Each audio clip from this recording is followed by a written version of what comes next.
Hello, welcome to This World. Vladimir Amelyan joins us from Kiev and he is currently on...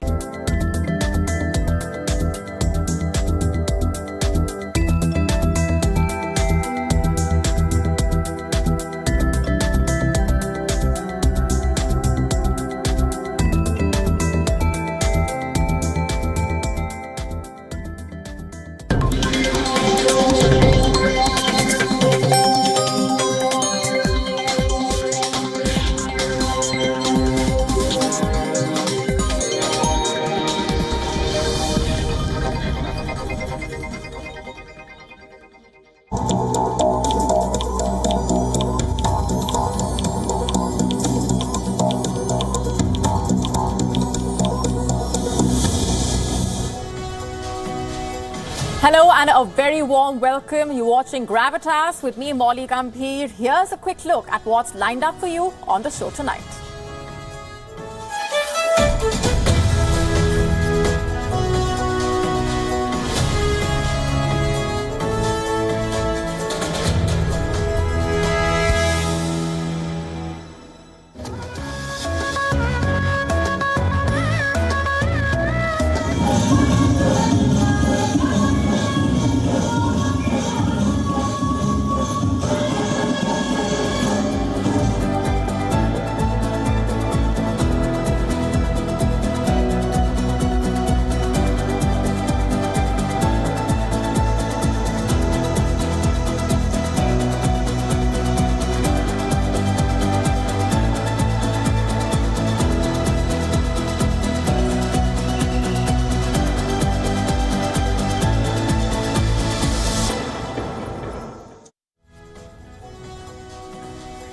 India is all set to host the G20 Summit. The highly anticipated mega event will be playing out at a time when the world is dealing with multiple challenges. And as world leaders are descending on the Indian capital, we get you a roundup of what the day looked like ahead of the G20 Summit. What are the expectations? What are the big deliverables? Where do the member countries stand on the big issues? And to what extent will divisions among the member countries impact the outcome? What does playing host for the G20 Summit mean for India's global stature? We explore this and more in just a bit. Also on the show for you tonight, we tell you all about North Korea's nuclear attack submarine and the message Pyongyang is trying to send out. As Dhoni and Donald Trump play golf, what's brewing behind the scenes? A lot to decode here behind this image. We tell you all about Spain's Me Too moment and what it means for the country. And if you are a fan of actor Shah Rukh Khan, we have a special report coming up for you tonight as we decode what really makes Shah Rukh Khan click at the box office.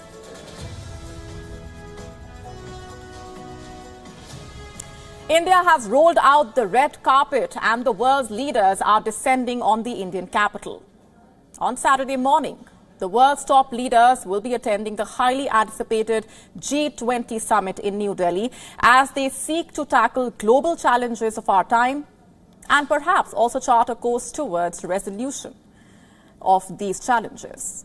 New Delhi has been witnessing vibrant colors echoing with excitement throughout the capital and in our newsroom as well.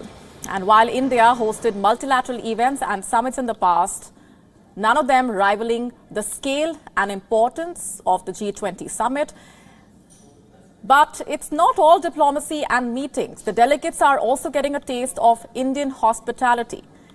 A medley of folk songs and traditional dances enthralling the delegates, offering a first-hand glimpse of the world's largest democracy's diversity. In fact, on your screen is a viral video that's been winning hearts on social media. The IMF managing director was greeted with a traditional folk dance performance set to a Sambalpuri song. She even attempted a few dance moves herself.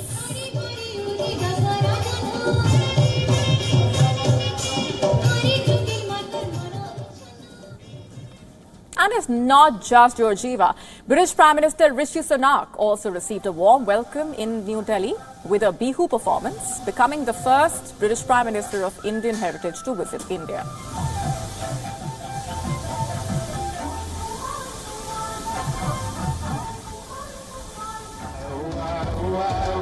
The Italian leader was also welcomed with a cultural dance performance at the Delhi airport.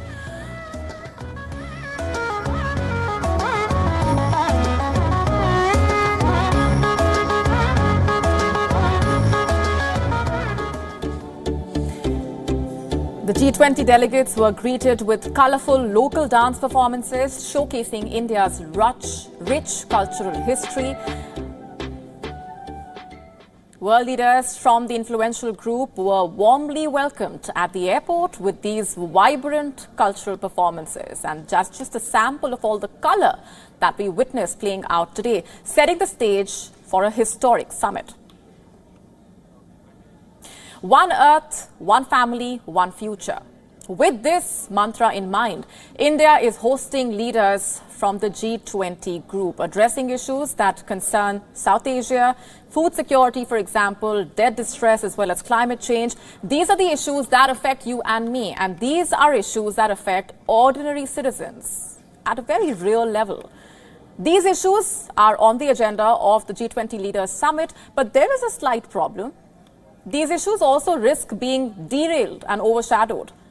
Derailed by deeper and more entrenched divisions and agendas that each leader lands with in New Delhi. And tonight, we want to focus on that. What are the 5 big deliverables here? What are the issues that leaders will be pushing for? Let's first start off with the United Kingdom. British Prime Minister Rishi Sunak has spelled out his G20 objectives very clearly. Sunak saying that for him, G20 is about stabilizing the global economy. He also talks about building international relationships, and that's been a very important message as well, and also supporting those who are the most vulnerable. Now, while he mentioned the clear global issues, Rishi Sunak also blasted the Russian President Vladimir Putin for his no-show at the summit. Rishi Sunak vowed to show up with support for Ukraine. So we can draw the inference here very clearly. Isolating Russia as far as the Ukraine war is concerned is on the agenda. In fact, on the platform X, Rishi Sunak said, and I'm quoting, "The war in Ukraine continues to affect us all. We are making sure food exports get out of Ukraine to countries that actually need it." In fact, establishing surveillance in the Black Sea, providing and funding for the World Food Programme, convening an international food security summit. Sunak's office said the Prime Minister will stress on the importance of those leaders who did choose to attend the G20 summit, demonstrating their leadership both in helping the world's most vulnerable people in dealing with the consequences of the Ukraine war and also in addressing the wider challenges. And we must remember here, it will be his first official trip to India since taking office last October. And so bilateral talks also on the cards, as well as trade deal between the UK and India. Very important factor here. And Rishi Sunak hopes to finalize a slimmed down trade deal with India, a deal that could be ready for sign off next month. And ahead of his departure to New Delhi, in an interview with the Indian news agency PTI, Rishi Sunak batted for a modern, forward-looking free trade agreement, a deal that puts India and the UK on the path of doubling UK-India trade by the year 2030. He also expressed excitement as far as his opportunity is concerned to make Britain the first European country that India has negotiated with for a free trade deal. Now, Rishi Sunak's spokesperson also confirming that the British Prime Minister was committed to concluding an FTA with India, and this focus is a thread that will run through all of his engagements pretty much at the G20 summit. And as the first British Prime Minister of Indian heritage, Sunak's visit is poised to be historic. It's also touted as a pivotal moment in post-Brexit Britain. boosting Britain's ties with a key rising power. Moreover, the economic advantages are anticipated to far surpass the trade deals previously inked with countries like New Zealand, Australia, Trans-Pacific partners. Let's now just look at the European leaders. What are their deliverables at the G20 Summit and what is on their agenda? The French President Emmanuel Macron has publicly refused to sign any joint statement that does not condemn Russia's invasion of Ukraine. Macron will also be holding a bilateral with Prime Minister Modi on the sidelines of the summit. And according to the statement released by France, the French president will continue his ongoing dialogue with his counterparts from every continent so as to combat the risks of fragmentation of the world. And Paris stressed that the discussion will also be an opportunity when it comes to making progress in implementing joint responses to the major global challenges that can only be tackled via multilateral action. Peace, stability, poverty alleviation, protection of the climate and our planet, also food security and digital regulation. Now, after attending the event in New Delhi, Macron will be flying to Bangladesh, where he will be holding a bilateral meeting with the country's Prime Minister, Sheikh Hasina, and the leaders are expected to discuss France's strategy in the Indo-Pacific region. Meanwhile, the German Chancellor Olaf Scholz underscored the significance of the G20 Summit. Even in the face of notable absences, Scholz said that the G20 summit still bears a big obligation to fulfill, also highlighting that countries with a colonial history hold a particular responsibility. They have a responsibility to facilitate development in former colonies, and he offers to assist the former colonies in harnessing and processing their natural resources. In fact, earlier today, WION's principal diplomatic correspondent Siddhant Sibal sat down with the German ambassador to India to discuss India's G20 presidency and also to look at what is on Germany's agenda. The envoy said supporting India's G20 presidency is on Berlin's agenda. Additionally, climate change, boosting ties with the global south, and that includes boosting energy partnerships among the top priorities. And he also referred to addressing the Ukraine war conflict, the Ukraine war challenges, and stressing on addressing the war of aggression as the agenda. You see, Ukraine remains at the forefront of the European leaders' concerns, and the same holding true in the United States as well.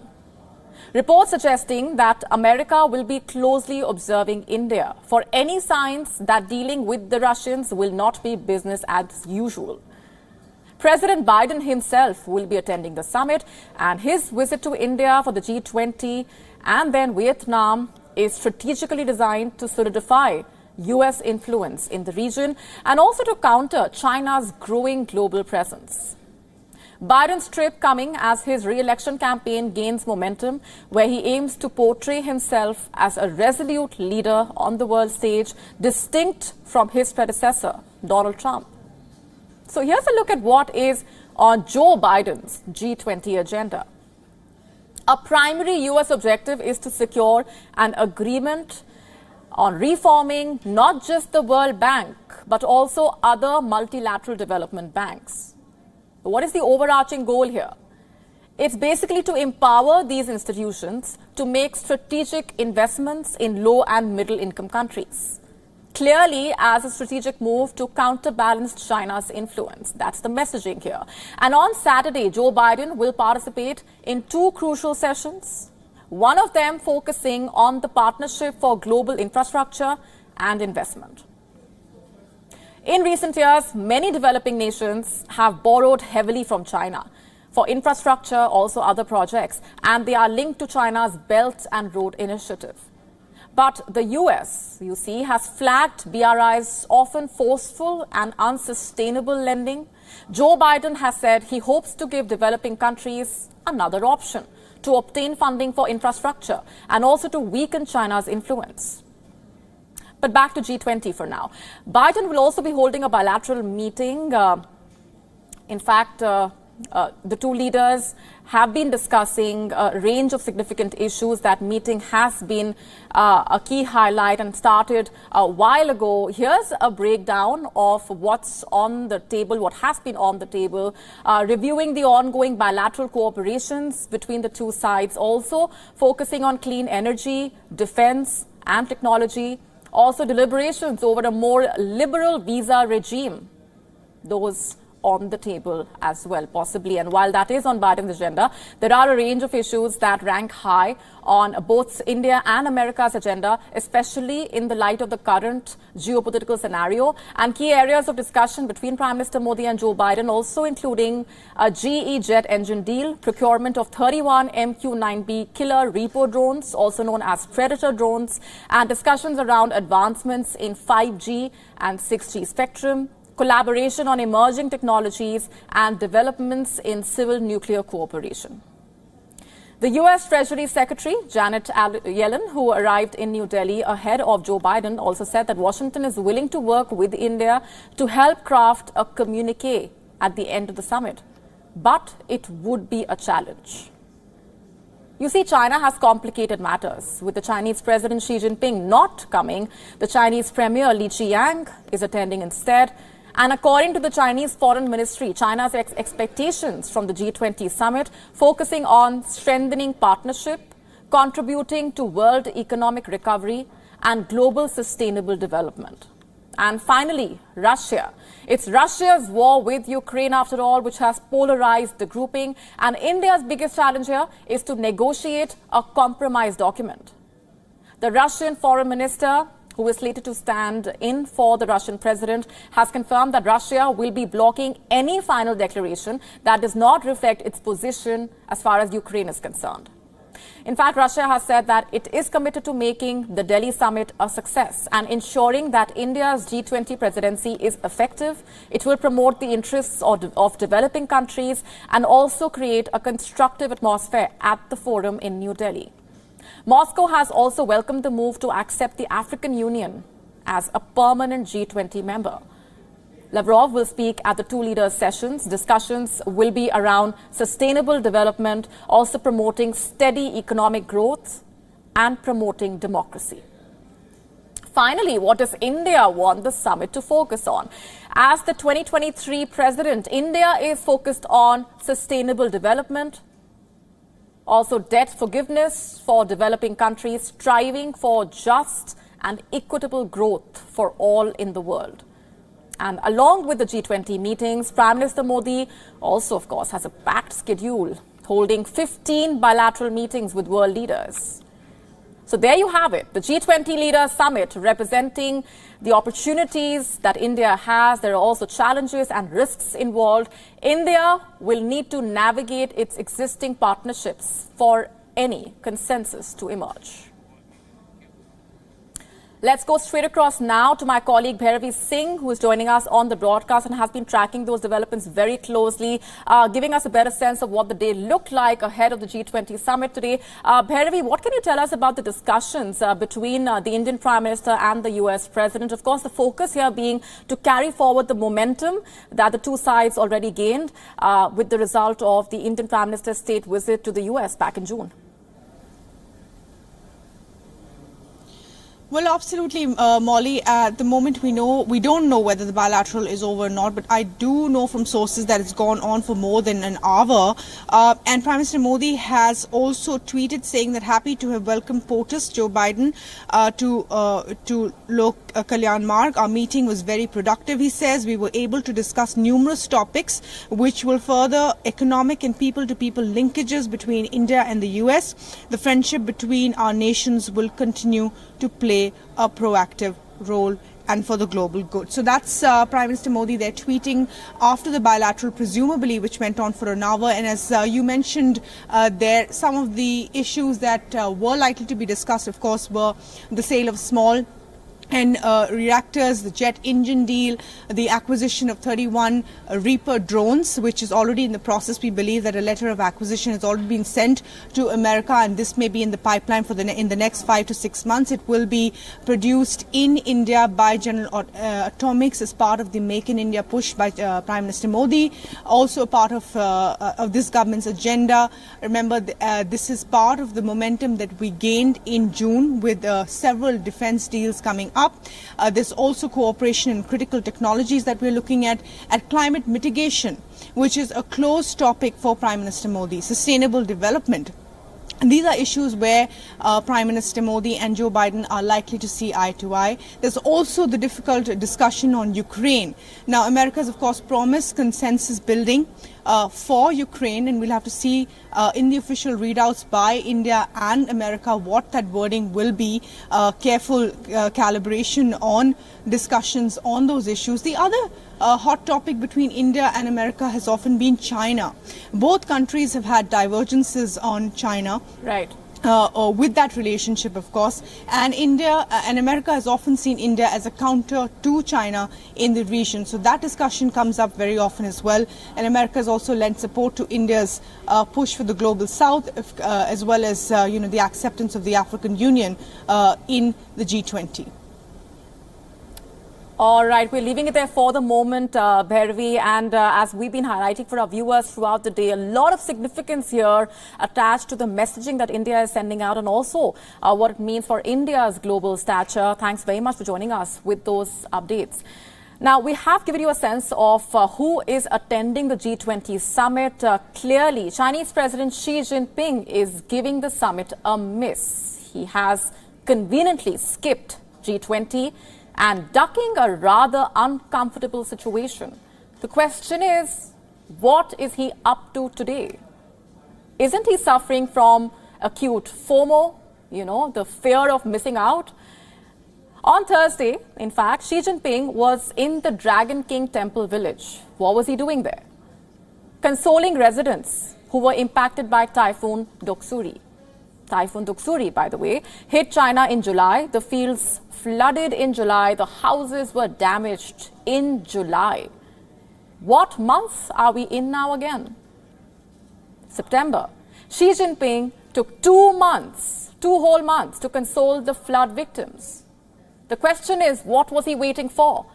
Was Xi Jinping's calendar full, or was the leader waiting to strategically place the flood victims in his calendar just to appear busy and to show the world that he cannot come to the G20 summit in New Delhi because there are domestic engagements at home, pressing issues apparently that he needs to address? Just tell me one thing. Did Xi Jinping abuse the grief of the flood victims? Here's what the Chinese leader reportedly told them, in fact. In China, when people encounter difficulties, we still need to give full play to the superiority of our socialism. And he reportedly went on to say, when one party is in trouble, all parties will support it and the country will fully support it. These words are 2 months too late. Also, they do not address the elephant in the room. What happens when the country's leader is in trouble? Because where Xi Jinping is, as the G20 leaders meet in New Delhi, the Chinese president finds himself in trouble. 2 days ago, we told you what happened at the annual Bedahe gathering. Xi Jinping was pulled up by the veteran leaders of the Chinese Communist Party. These leaders spoke about the sense of domestic turmoil in China, and they also pointed at the state of the Chinese economy. Xi Jinping was left red-faced. Never before, since becoming the CCP General Secretary, had Xi Jinping been reprimanded in this manner. And reports say the leader expressed his frustration to a close aide as well. And the question doing the rounds of the power corridor is this. Did Xi Jinping skip the summit because of the turbulence back at home? But here's the thing. Say Xi Jinping did come down. What would he have spoken about? The collapse of Evergrande? The rise of joblessness among the youths? Italy's planned exit from the Belt and Road Initiative? How China appears to have started its own Cold War? Or the decline of the trade surplus in August? In August 2022, the number was $79 billion, and this year it has fallen to $68 billion. Sure, the trade surplus remains massive, but it's still a fall and another marker in the downward trajectory of the Chinese economy. Let's now have a look at what Xi Jinping's neighbor and friend Kim Jong-un is up to. The North Korean leader is obviously not on the G20 invite list. He is not interested in talking sustainable development, trade or peace, of course. In fact, Kim was recently seen doing what he does best, flaunting North Korea's defense capability. This time, a tactical nuclear attack submarine, one that the West has questions about. Our next report telling you more.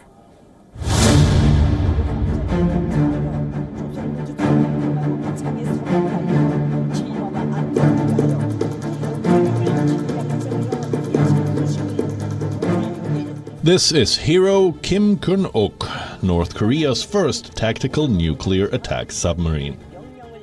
Or so Pyongyang claims. The submarine has been named after a North Korean naval officer. It was unveiled in a ceremony attended by North Korean leader Kim Jong-un.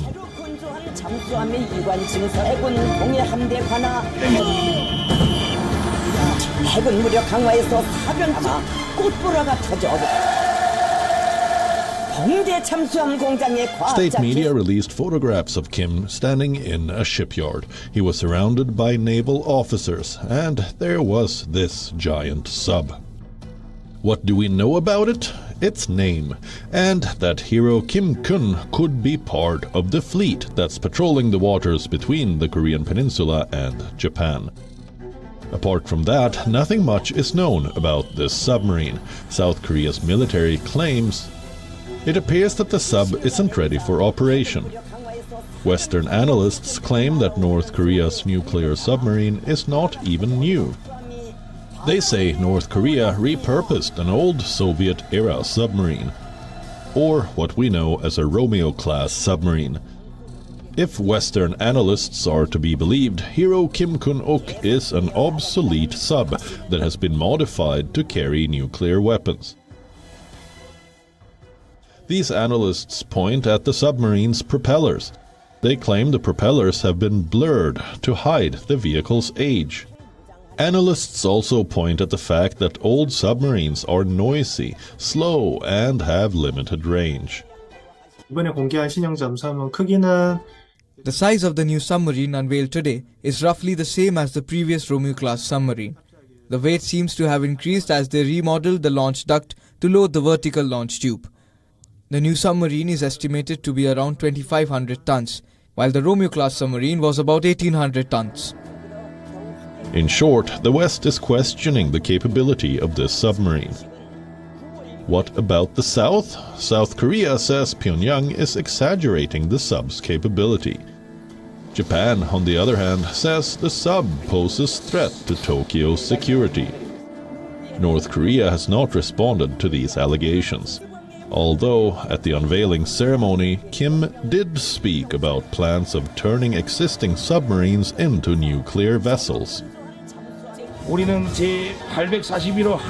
Based on the valuable experience and technology gained from the construction of submarine number 841, we will have to rapidly pursue the process of converting all medium-sized submarines into attack types in order to turn those existing submarines into nuclear submarines at once.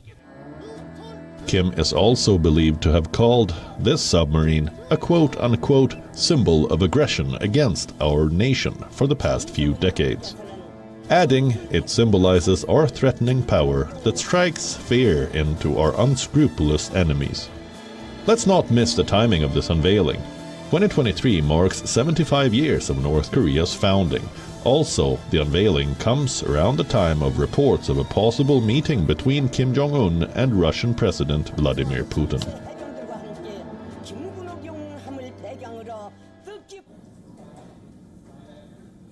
And our next story is straight out of the multiverse of madness. It concerns what might just be one of the most unusual meetings in recent times. A meeting between MS Dhoni and Donald Trump. I'm not making this up. The two men actually met. Have a look at this image. It's from the Trump National Golf Club in Bedminster. That's where the former captain of the Indian cricket team met the former president of the United States. The question, of course, is why? And the answer is golf. This meeting was strictly about the sport, we are told. Have a look at this video. It shows Dhoni putting with Trump watching from the edge of the green. You've got to watch the full clip to believe it.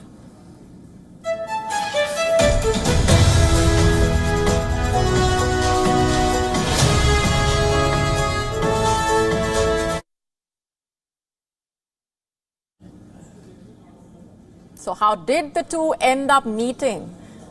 I mean, to the best of our knowledge, they have no common link whatsoever. Now, reports say the meeting happened due to their mutual friends like Hitesh Jangvi, a Dubai-based businessman. He has been taking Dhoni around during his US visit. Whatever be the case, the fact that the two men met is in itself quite intriguing, especially if you look at the timing. You see, America is bracing itself for elections, and its political leaders are pulling out all stops to secure as many votes as possible. And at a time like this, Trump's meeting with the former Indian skipper makes for good optics, at least for Donald Trump's vote bank among the Indian diaspora. You see, Indian Americans are a very strong political force. They might make up just 1% of the US population, but they have a major political, social, and economic clout. And what this means essentially is that they play a pivotal role in every election. From campaigning to endorsing candidates to fundraising for elections, American leaders need their support to reap the electoral benefits. In fact, during his re-election campaign in 2020, Donald Trump had launched 3 new coalitions to amass the support of Indian Americans. And these coalitions were namely Indian Voices for Trump, Hindu Voices for Trump, Sikhs for Trump. And if we look at it in this light, the meeting between MS Dhoni and Donald Trump could prove to be quite beneficial, at least for the former US president. I'm not saying that was always the aim, but in the age of social media, such meetings do become a talking point. That said, MS Dhoni has always steered clear of politics. He has been Captain Cool on the field and off it. He has never openly expressed his political views. Forget about backing a certain political party. So his meeting with Donald Trump should not be misconstrued as a political meeting. What if the two men just wanted to play some golf? We'll leave it at that.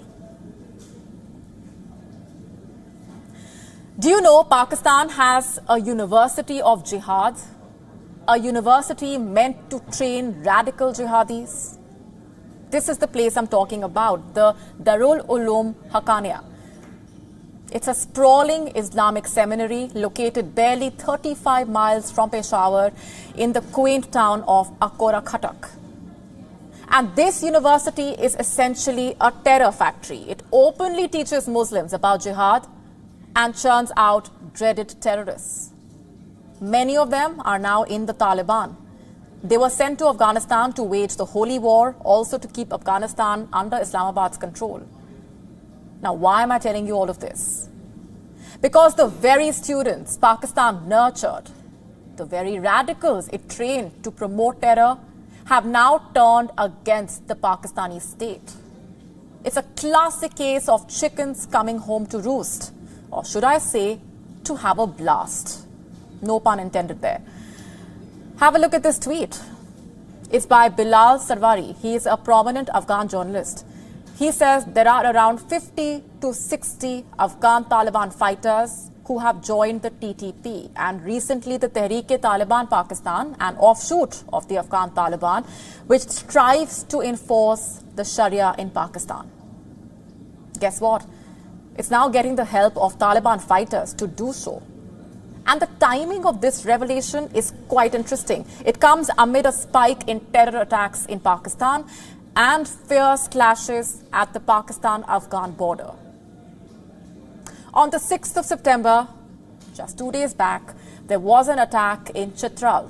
This is an important border district in the Khyber Pakhtunkhwa province. At least 2 border checkpoints were attacked here. A total of 4 soldiers were killed, 7 others were injured. Who was behind the attack, you ask? Who else but the Tehreek-e-Taliban? And after the attack, this video went viral on Twitter. It claims to show captured soldiers from Pakistan's Special Service Group. The alleged captives can be seen kneeling before the Taliban fighters. WION could not verify the authenticity of the clip. But this is not the only video. There are more like this one. Do you recognize the man speaking on the walkie-talkie here? That's Noor Wali Mehsood, the 4th emir of the TTP. The video apparently shows him giving directions to terrorists who stormed the Chitral district. What does this tell you? That the knives are clearly out. The TTP is no longer operating in the shadows. It's openly staging attacks on Pakistan's security forces. Why else would its chief release videos of himself virtually leading the attack? The outfit is certainly up to something big this time. And what makes us even more suspicious about its intentions is the situation at the Pakistan-Afghanistan border. Have a look at these images. They are from the Torkham border, a key border checkpoint. On the same day as the attack in Chitral, there were clashes here. Taliban and Pakistani forces exchanged fire, leading to the border crossing getting shut. What was the trigger for the clashes? The installation of a new security checkpost. Have a look at this.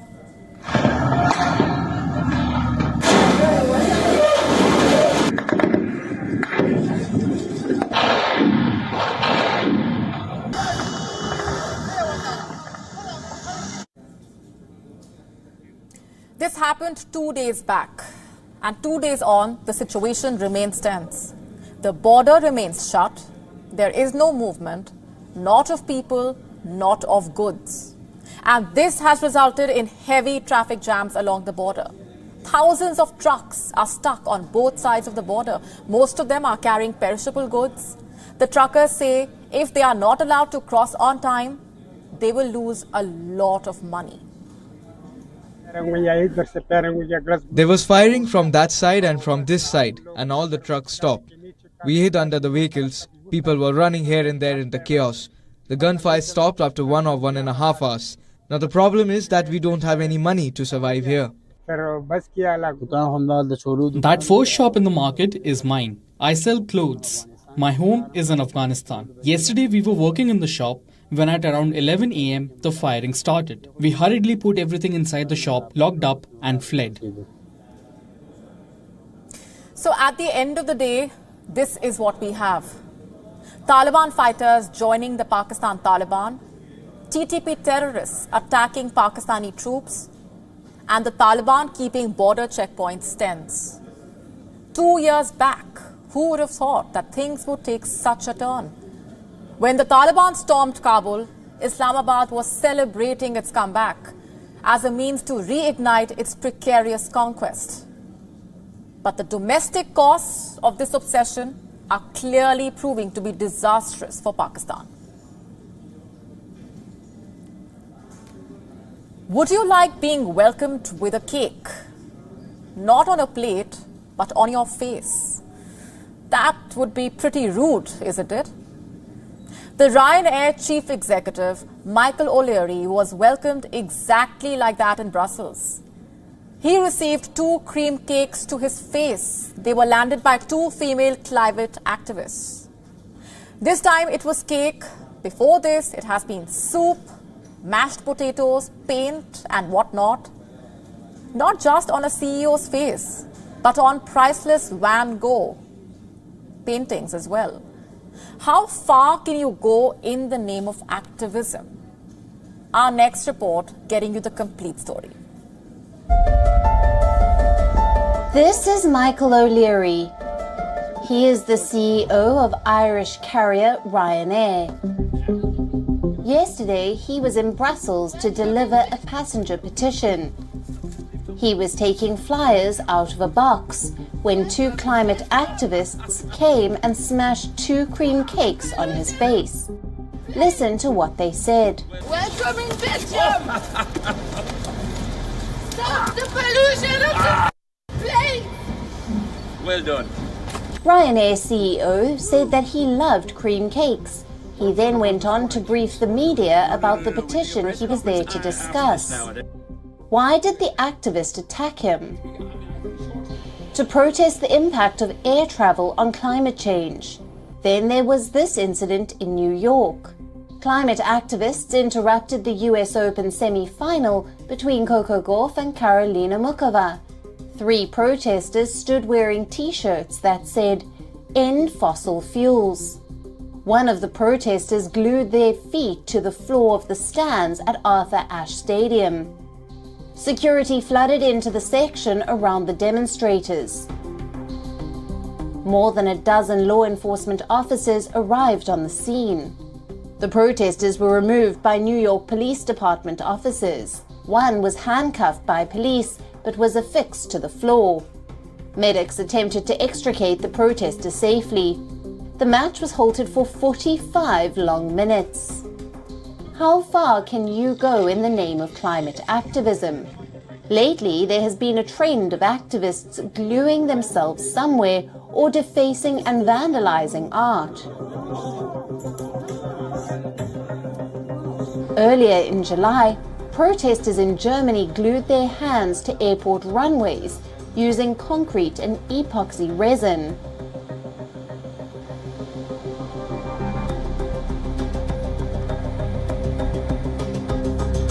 Flight operations were severely disrupted. There was delay and chaos.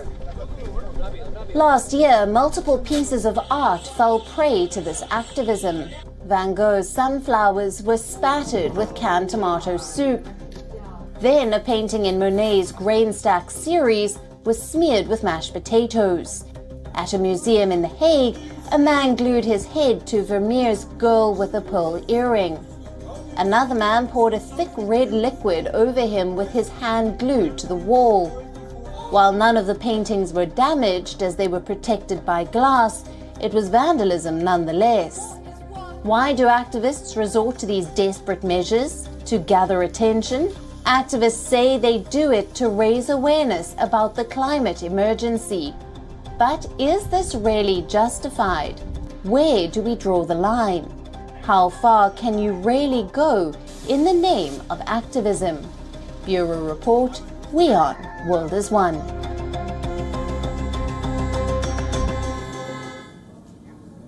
On to news that's coming in just this minute. We are getting you the live updates coming in after the Indian Prime Minister Narendra Modi held a bilateral meeting with the US President Joe Biden ahead of the G20 Summit. Let's tell you about the key takeaways that are coming in. India and the US have now issued a joint statement after that bilateral meeting between the two leaders. Let's just take you through what we know at this point as far as their discussion is concerned. The leaders essentially welcomed completion of the congressional notification process on 29th August and the commencement of the negotiations for a commercial agreement between GE Aerospace and Hindustan Aeronautical Limited to manufacture the GE F414 jet engines in India. That of course has been a crucial objective as far as the two sides are concerned. Also recommitting to work collaboratively and expeditiously to support the advancement of this unprecedented co-production and technology transfer proposal. The two leaders also reaffirming the importance of the Quad in supporting a free, open, inclusive and resilient Indo-Pacific. This is according to the India-US joint statement. Let's quickly go across to our correspondent, Siddhant Sibal, who's joining us over the phone line. For more on this, Siddhant, what more can you tell us about the joint statement that the two leaders have issued, and what do we understand the discussions look like? Well, it's a pretty statement that has been issued by both sides. One of the key takeaways, I would say, is that the US side reiterated that the UNSC reforms should take place and India should become a permanent member.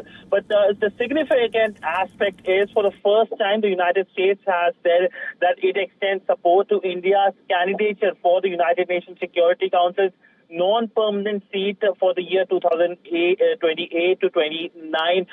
That is the big takeaway. Other than that, there is a reaffirmation of the ongoing defense engagement, as you just pointed out as well. There is the big focus on a midterm review of the critical technology association or pact that has been underway between the two sides. Other than that, there has been focus on space. President Joe Biden congratulated the Indian Prime Minister for the Chandrayaan 3's historic landing at the south region of the moon. There is, of course, focus on how ISRO and NASA have started conversation on training for mounting a joint effort to the International Space Station next year, and are continuing to finalize a strategic framework for human space flight cooperation by the year 2023, that's this year. So all in all, a very, very substantive outcome from that bilateral, which happened earlier today here in Delhi. And as we go through the joint statement, we expect more roadmaps being taken forward. In fact, this is a joint statement that is every sector of the relationship, whether it is space, whether it's multilateral, whether it's the defense domain, or whether it is the Quad as well, given the fact that the Indian Prime Minister reiterated that he hopes to welcome the US President Joe Biden next year for the Quad Leaders Summit that will be hosted here in India. Remember, India is part of the Quad grouping, and India will be hosting the summit next year. Right. Siddhant, if you just take a step back and look at where things stand as far as the partnership between India and the United States is concerned, several layers to that. And the overarching theme, of course, has been to also counter China as far as the region is concerned, and also calling each other reliable partners in the defense sector. And that's where the GE deal, of course, comes into prime focus. What are the challenges from here onwards as far as the two sides are concerned? Well, there are always challenges in every substantive relationship. We know there is the visa issue. There is, of course, the issue related to Ukraine conflict. But nonetheless, from the joint statement, it looks like a very, very positive trajectory. In fact, even as I go through the joint statement, one para that struck me is how the United States has reaffirmed its support for India's membership in the nuclear suppliers group and committed to engagement with like-minded partners, and that focuses on climate, energy transition, energy security needs, in which there was a conversation, and essentially the U.S. President also welcomed the issuance of request for the Guardian project, which is basically a drone deal project. Right. So a very crucial meeting that's taken place, the bilateral between US President Joe Biden and the Indian Prime Minister Narendra Modi ahead of the G20 Summit. A number of issues that were on the agenda, and the joint statement also giving us a better sense of where things stand, also about the India-US partnership when it comes to the Indo-Pacific region, and how the importance of the Quad in supporting a free, open Indo-Pacific has been highlighted. We're leaving it there for the moment. Siddhant, thanks very much for those inputs.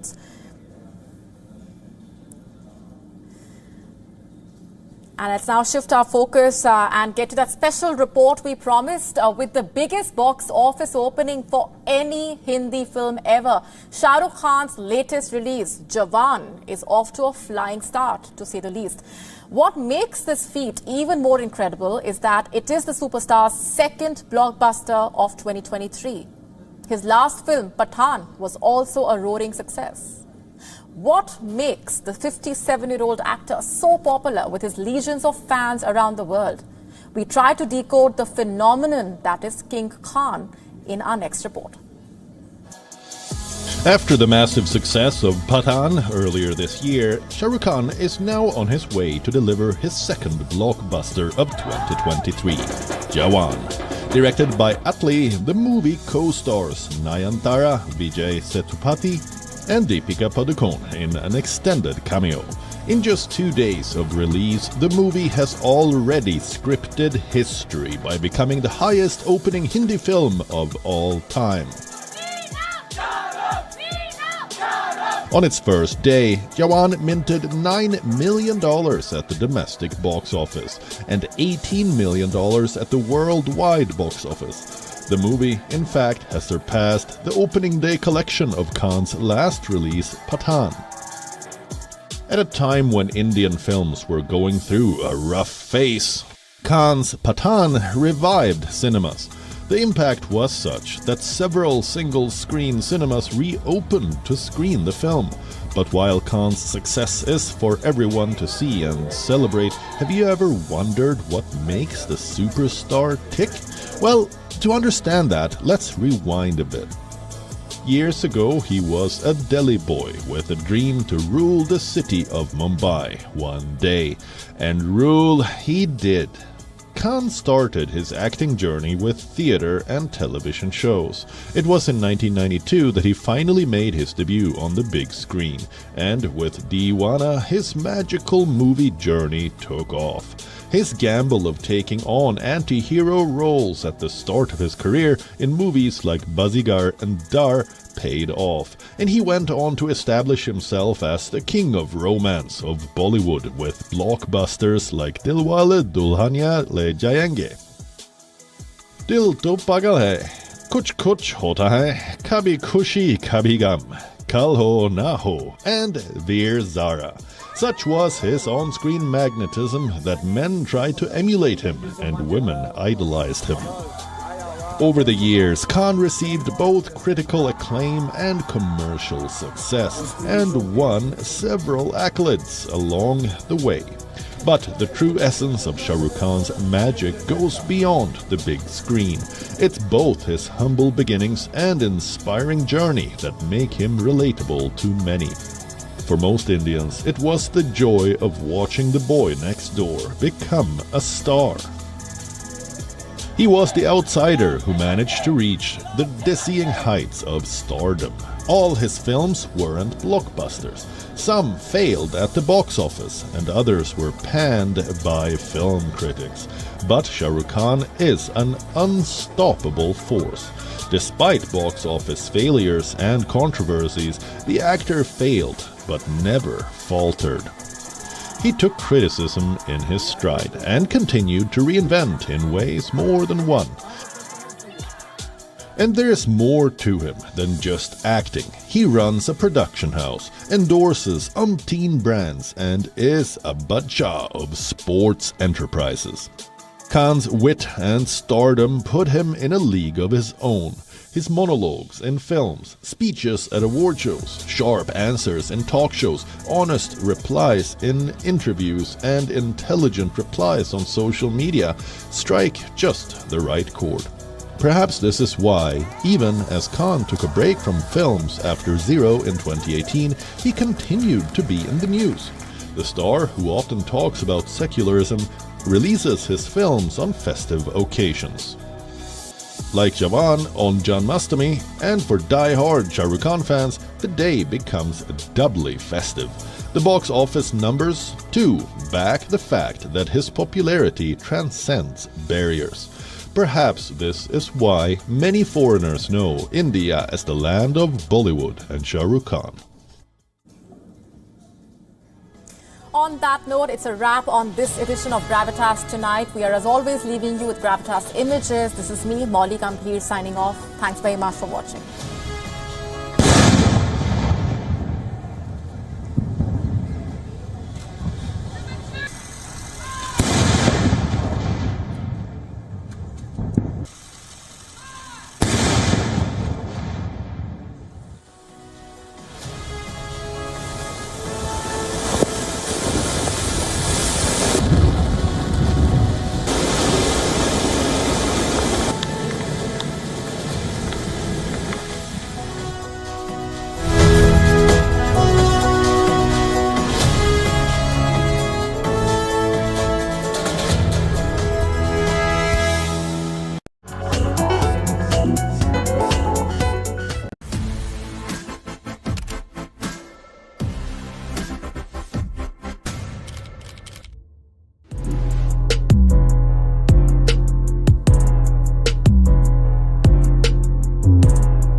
It's easy to tell you a flat story.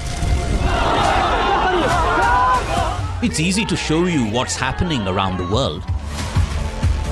We do the difficult part. This weapon has been banned, but the US, Ukraine and Russia do not find the bombs problematic. We also tell you why what's happening. New drug is made